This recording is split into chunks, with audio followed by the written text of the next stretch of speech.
ಸ್ನೇಹಿತರೆ ನಮಸ್ಕಾರ. ಇದು ಉತ್ಕನ್ನ ಟ್ರೇಡಿಂಗ್ ಯೂಟ್ಯೂಬ್ ಕನ್ನಡ ಚಾನೆಲ್. ಇಂದಿನ ವಿಡಿಯೋದಲ್ಲಿ ಬಾರ್ಟರ್ ವ್ಯವಸ್ಥೆಯಲ್ಲಿ ಇರ್ತಕ್ಕಂತಹ 3 ಪ್ರಮುಖ ಅಡೆತಡೆಗಳನ್ನ ನೋಡಿದ್ವಿ. ಬೇಸಿಕಲಿ ಒಬ್ಬ ವ್ಯಕ್ತಿಗೆ ಬೇಕಾದಂತ ಅಗತ್ಯ ವಸ್ತು ಅಥವಾ ಸೇವೆ ಇನ್ನೊಬ್ಬ ವ್ಯಕ್ತಿ ಹತ್ರ ಇಲ್ಲ ಅಂತಂದ್ರೆ, ಅಗತ್ಯ ವಸ್ತುಗಳನ್ನ ಡಿವಿಸಿಬಿಲಿಟಿ ಮಾಡಕ್ ಸಾಧ್ಯ ಇಲ್ಲ ಅಂತಂದ್ರೆ, ಆ ಒಂದು ಅಗತ್ಯ ವಸ್ತುನ ಒಂದು ಮೌಲ್ಯ ಸಂಗ್ರಹಣೆ ಮಾಡುವಂತ ಶಕ್ತಿ ಆ ವಸ್ತುಲಿ ಇಲ್ಲ ಅಂತಂದ್ರೆ, ಅಂದ್ರೆ ಕೆಲವು ದಿನಗಳ ನಂತರ ಅಥವಾ ಕೆಲವು ವಾರಗಳ ನಂತರ ಆ ಒಂದು ಅಗತ್ಯ ವಸ್ತುಗೆ ತನ್ನ ಮೌಲ್ಯವನ್ನ ಕಾಪಾಡಿಕೊಳ್ಳುವಂತ ಶಕ್ತಿ ಇಲ್ಲ ಅಂತಂದ್ರೆ ಟ್ರೇಡೇ ಎಕ್ಸಿಕ್ಯೂಟ್ ಮಾಡೋದಕ್ಕೆ ಸಾಧ್ಯ ಆಗೋದಿಲ್ಲ. ಈ ಒಂದು ಬಾರ್ಟರ್ ವ್ಯವಸ್ಥೆಯಲ್ಲಿ ಇರ್ತಕ್ಕಂಥ ಪ್ರಮುಖ ಸಮಸ್ಯೆಗಳನ್ನ ಬಗೆಹರಿಸೋದಕ್ಕೆ ಮನುಷ್ಯನೇ ಕಂಡುಕೊಂಡಂತಹ ವ್ಯವಸ್ಥೆ ಏನಂತಂದ್ರೆ, ಓಕೆ, ನಾವು ಡೈರೆಕ್ಟ್ ಆಗಿ ಮೌಲ್ಯ ವಿನಿಮಯ ಮಾಡ್ಕೊಳ್ಳೋದು ಬೇಡ, ಇಂಡೈರೆಕ್ಟ್ ಆಗಿ ಮೌಲ್ಯ ವಿನಿಮಯ ಮಾಡ್ಕೊಳ್ಳೋಣ ಅಂತ ಹೇಳಿ. ಸೊ ಬೇಸಿಕಲಿ ಏನಂತಂದ್ರೆ, ನನ್ನ ಹತ್ರ ಇರ್ತಕ್ಕಂಥ ಅಗತ್ಯ ವಸ್ತುಗಳು ಅಥವಾ ಸೇವೆಗಳನ್ನ ನೇರವಾಗಿ ನಿಮಗೆ ಕೊಡೋ ಬದಲು ಒಂದು ಮಧ್ಯಸ್ಥ ವಸ್ತು ಅಂದ್ರೆ ಇಂಡೈರೆಕ್ಟ್ ಆಗಿ ಒಂದು ವಸ್ತುವಿಗೋಸ್ಕರ ಎಕ್ಸ್ಚೇಂಜ್ ಮಾಡ್ಕೊಳ್ಳುವಂಥದ್ದು. ನನ್ನ ಹತ್ರ ಇರ್ತಕ್ಕಂಥ ಅಗತ್ಯ ವಸ್ತು ಅಥವಾ ಸೇವೆನ ಈ ಒಂದು ವಸ್ತುಗೋಸ್ಕರ ನಾನು ಎಕ್ಸ್ಚೇಂಜ್ ಮಾಡ್ಕೊಳ್ತೀನಿ.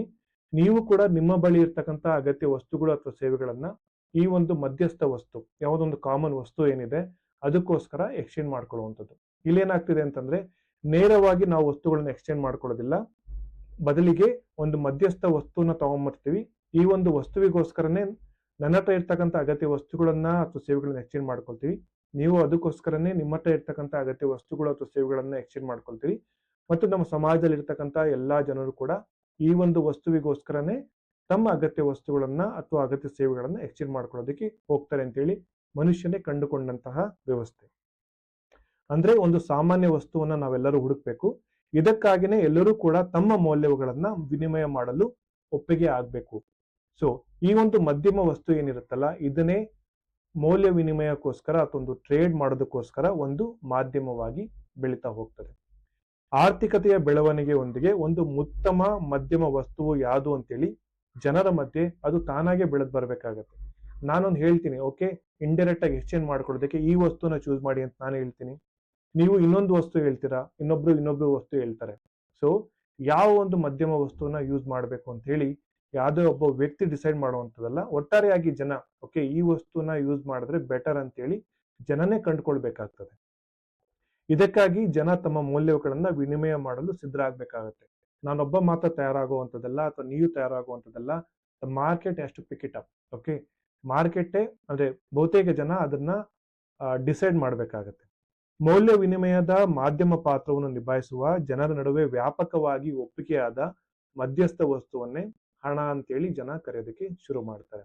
ಸೊ ಬೇಸಿಕಲಿ ನಾವು ಡೈರೆಕ್ಟ್ ಆಗಿ ಯಾವುದೇ ರೀತಿ ಮೌಲ್ಯ ವಿನಿಮಯನ ಮಾಡ್ಕೊಳ್ಳೋದಿಲ್ಲ, ಇಂಡೈರೆಕ್ಟ್ ಆಗಿ ಮಾಡ್ಕೋತೀವಿ ಅಂತೇಳಿ ಮನುಷ್ಯ ಈ ಒಂದು ಸೊಲ್ಯೂಷನ್ಗೆ ಹೋಗ್ತಾನೆ. ಬಟ್ ಆ ಒಂದು ಮಧ್ಯಮ ವಸ್ತು ಯಾವುದು ಅಂತೇಳಿ ಜನನೇ ತೀರ್ಮಾನ ಮಾಡ್ಬೇಕಾಗತ್ತೆ.